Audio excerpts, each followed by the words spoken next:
La Bible en un an. Genèse chapitre 23 à Genèse chapitre 24, verset 51. Psaume 9, 13 à 20. Proverbe 3, 1 à 6.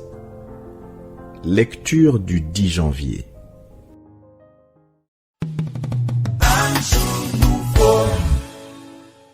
Matthieu chapitre 8, versets 1 à 17.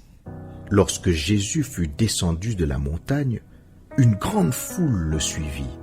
Et voici un lépreux s'étant approché, se prosterna devant lui et dit : « Seigneur, si tu le veux, tu peux me rendre pur. » Jésus étendit la main, le toucha et dit : « Je le veux, sois pur. » Aussitôt, il fut purifié de sa lèpre. Puis Jésus lui dit : « Garde-toi d'en parler à personne, mais va te montrer au sacrificateur et présente l'offrande que Moïse a prescrite, afin que cela leur serve de témoignage. » Comme Jésus entrait dans Capernaum, un centenier l'aborda, le priant et disant : « Seigneur, mon serviteur est couché à la maison, atteint de paralysie et souffrant beaucoup. » Jésus lui dit : « J'irai et je le guérirai. » Le centenier répondit : « Seigneur, je ne suis pas digne que tu entres sous mon toit, mais dis seulement un mot, et mon serviteur sera guéri. Car moi, qui suis soumis à des supérieurs, j'ai des soldats sous mes ordres. Et je dis à l'un : va, et il va. À l'autre : viens, et il vient.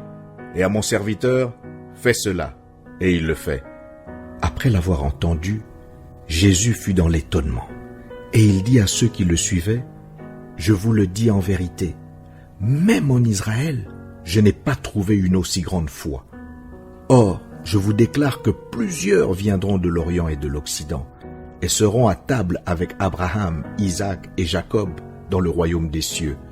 Mais les fils du royaume seront jetés dans les ténèbres du dehors. Il y aura des pleurs et des grincements de dents. » Puis Jésus dit au centenier : « Va, qu'il te soit fait selon ta foi. » Et à l'heure même, le serviteur fut guéri. Jésus se rendit ensuite à la maison de Pierre, dont il vit la belle-mère couchée et ayant la fièvre. Il toucha sa main, et la fièvre la quitta. Puis elle se leva et le servit. Le soir, on amena auprès de Jésus plusieurs démoniaques. Il chassa les esprits par sa parole, et il guérit tous les malades, afin que s'accomplisse ce qui avait été annoncé par Isaïe le prophète. Il a pris nos infirmités, et il s'est chargé de nos maladies.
Anjo